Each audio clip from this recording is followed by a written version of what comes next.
Welcome back, folks. This is Tommy, helpwithgadgets.edc, and we're doing a brief review of the Blaurock blades. This is the BRB3 version 3.5. The serial number on this one is 53. As you can tell here, the steel is AEBL. It's got an acid wash finish, and then he's got the specs on the handles being stone washed,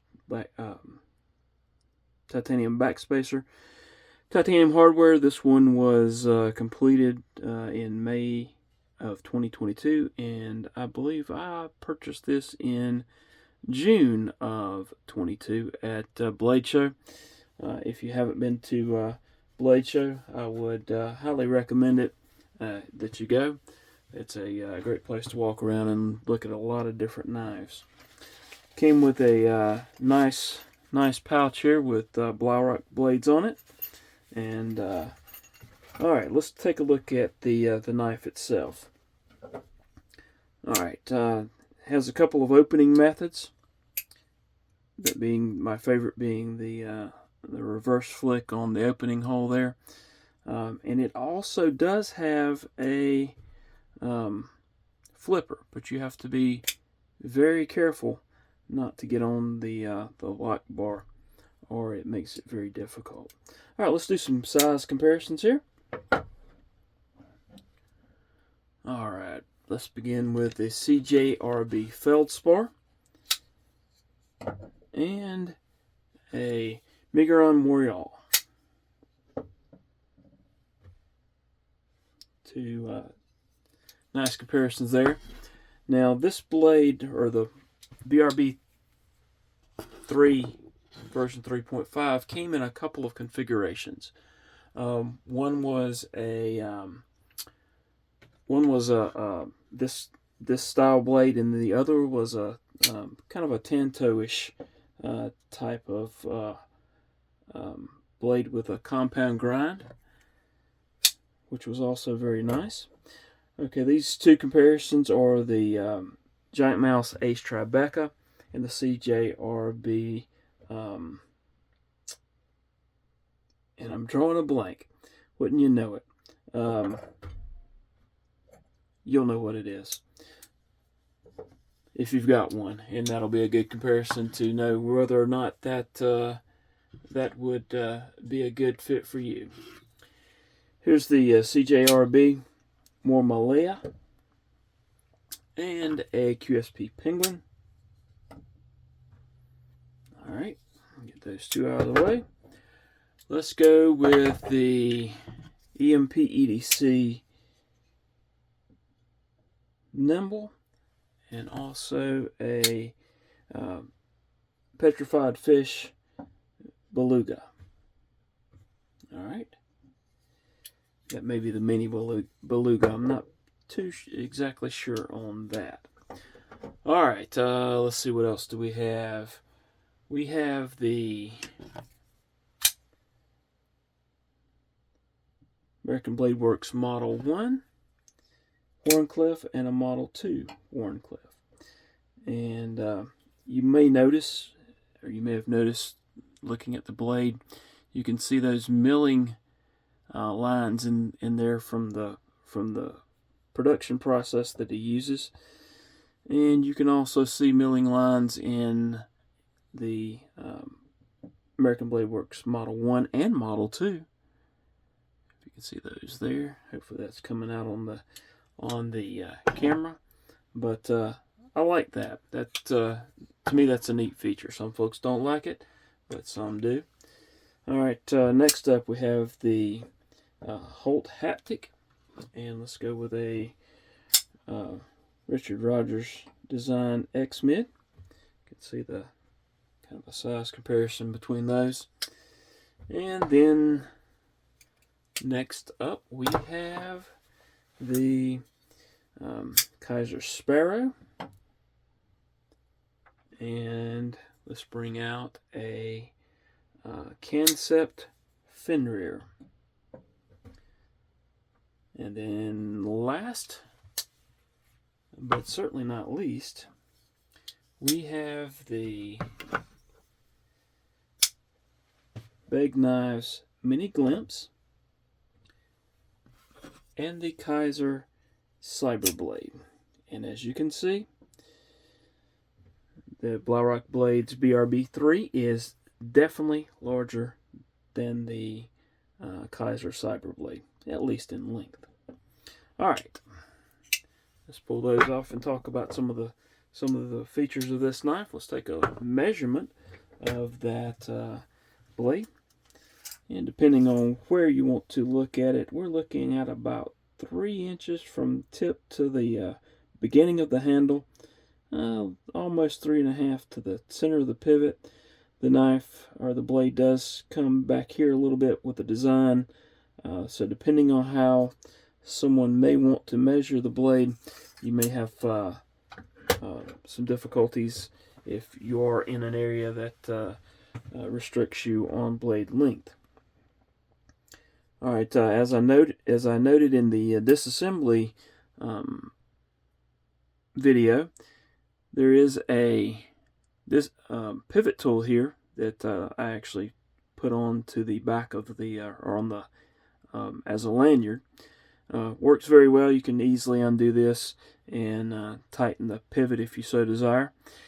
But that pivot's a little unique in that it's different from a lot of other ones. And I also want to call attention to all the milling on the chamfered edges. Just a lot of detail has gone into the design and manufacturing of this particular knife. You can see the design carries over even into the clip itself. The clip is fairly short. It works well, however, and keeps the clip off of the relief cut there. Notice also in the relief cut, look at the milling on the even that relief cut. Very cool CNC work, in my opinion. And you can see again how they've rounded all of these cuts here, as well as rounded the tops there. A lot of other knives, and I'll bring one out here as an example. The Sparrow has some simple cuts, not near the amount of detail that has gone into this particular knife. There is no jimping on the top of the flipper, and again, it does work as long as you keep your fingers off of the lock bar. We can see again the milling, even some differences between the milling here on this as well as the lines up here. And again, this blade still is AEBL.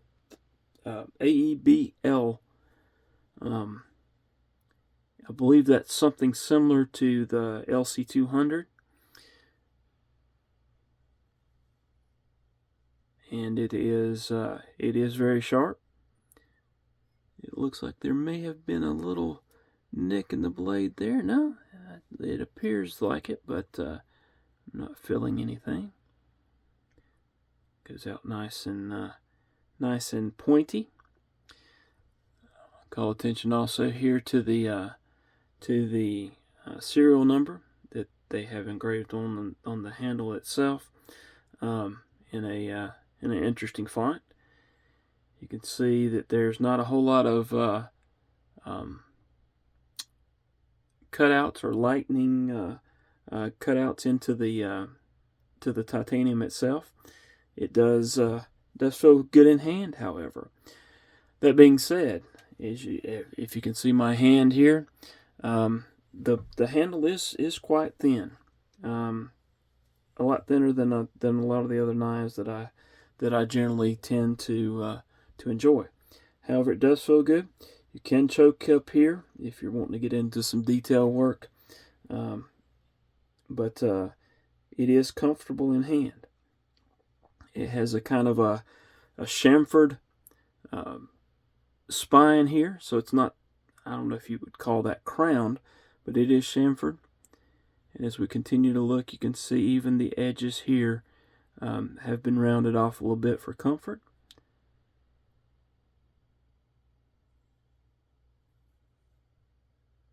And I'm just giving some close-ups so that you can see the all of the detail that went into this knife. I did check the website. I did not see any of these available. I do see some other models that that he's come out with, and that are a bit larger than this one. But again, the pivot on the lock side now does have the logo there of Blaurock blades, and then the other side of the pivot, of course, is that one that they have that makes use of, or that you can make use of this pivot tool to tighten or loosen. And I'll give you a close up there of the pivot tool itself, which is pretty neat device. T8 hardware on the body screw there, and as you can tell, the clip screw itself is T8 as well. But again, very nice knife. Has good action. I wouldn't call it drop shut by any means, but the flipping action is quite nice. It's very easy to get to the lock bar, and I just recently cleaned this one, so it's not even been flipped a whole lot yet. I usually like to let the Loctite that I use set up a little bit before I do a lot of flipping. But there you have it. This is the Blaurock Blades BRB3 version 3.5, and I hope you've enjoyed it. Please leave any comments below. Like, subscribe, and all that stuff if you would. It helps get my content out to others, and helps me with getting additional content out there. So I do appreciate it. Hope y'all have a wonderful rest of your day, and thank you for watching.